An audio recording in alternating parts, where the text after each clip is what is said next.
Le roman 1984 de George Orwell, on le connaît tous, au moins de nom.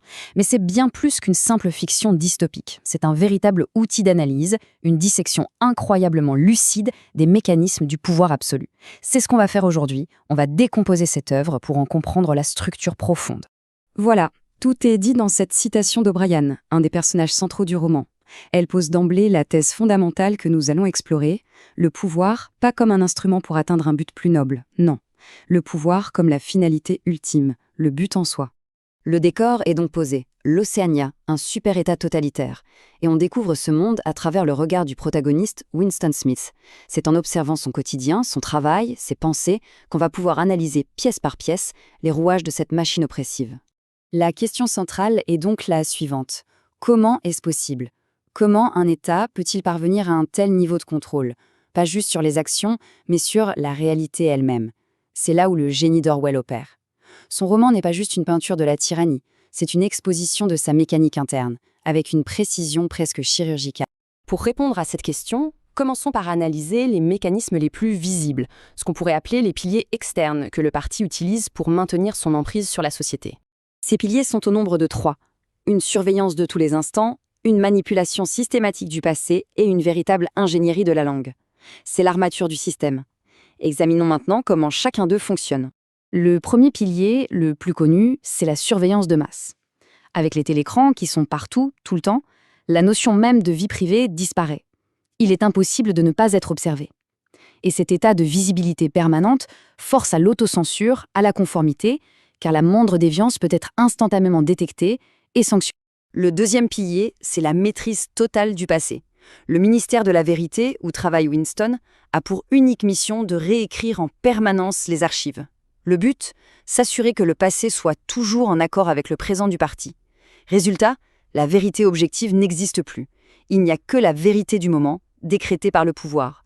L'histoire n'est plus qu'un outil politique.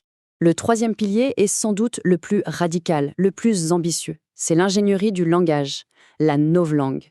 Son objectif n'est pas d'enrichir la communication, mais au contraire de l'appauvrir, de la contracter, pour rendre le crime pensé, c'est-à-dire le simple fait d'avoir une pensée subversive, littéralement impossible. Cet exemple illustre parfaitement le mécanisme. Au lieu d'un vocabulaire riche, nuancé, qui permet d'exprimer une pensée complexe, on a des constructions simplistes. En éliminant les mots, on élimine les concepts. On élimine la capacité même à formuler une critique. Après tout, comment critiquer une idée si les mots pour le faire n'existent tout simplement plus ? Mais il faut bien comprendre que ces 3 piliers externes ne sont que des outils. Ils servent à un objectif beaucoup plus profond, beaucoup plus ultime, la destruction totale de la vie intérieure de l'individu. L'annihilation du moi, des loyautés personnelles, de l'amour, des liens familiaux. Pourquoi s'attaquer à la famille ? Parce que, du point de vue du parti, elle représente une menace. Elle crée des loyautés qui ne sont pas dirigées vers l'État. L'amour entre parents et enfants, l'amour au sein d'un couple, c'est un espace privé qui échappe au contrôle. Et tout ce qui échappe au contrôle doit être démantelé. Cette description, tirée du roman, est absolument glaçante. Elle montre comment le parti instrumentalise les enfants, les retourne contre leurs propres parents. Ils deviennent des extensions de l'État au sein même du foyer. Ils ne sont plus des enfants, mais des espions en formation. Le processus est méthodique. D'abord, un endoctrinement précoce dans des organisations de jeunesse. Ensuite, on encourage les enfants à surveiller leurs parents. Enfin, on les récompense pour la délation. On le voit avec la famille Parsons dans le roman. La petite fille finit par dénoncer son père et elle est fière d'avoir fait son devoir. Plus aucun espace n'est sûr. Pour bien saisir la spécificité de la vision d'Orwell, il est très éclairant de la mettre en perspective avec une autre grande dystopie, Le meilleur des mondes d'Aldous Huxley. La comparaison est fondamentale. Chez Orwell, le contrôle s'exerce par la douleur, la peur, la privation. C'est une oppression imposée de l'extérieur. Chez Huxley, c'est l'inverse.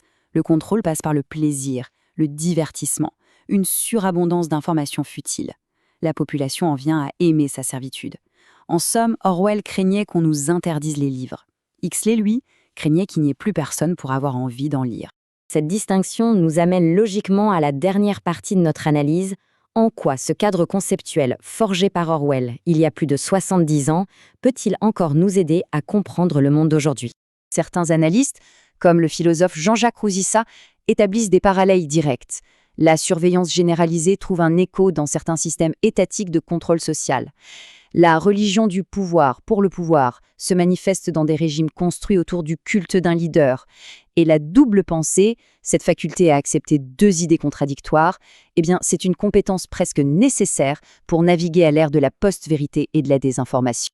En synthèse, s'il faut retenir une chose, c'est l'avertissement ultime d'Orwell. La destruction de la vérité objective est la première étape, le fondement de tout totalitarisme. Sans une réalité commune, sans des faits vérifiables, la résistance et la liberté perdent leur socle. Et cela nous laisse avec cette question finale, qui nous ramène à la comparaison entre Orwell et Huxley. La vérité nous est-elle cachée ou est-elle noyée dans un océan d'insignifiance? Si cette analyse vous a aidé à mieux comprendre ce sujet, prenez une seconde pour mettre un j'aime, ça aide énormément la chaîne. Abonnez-vous à Ciportal et activez la cloche pour ne pas rater les prochaines vidéos. Et si vous pensez que ce contenu peut aider quelqu'un d'autre, partagez-le. Comprendre le monde, c'est déjà reprendre le contrôle. À très bientôt sur Ciportal.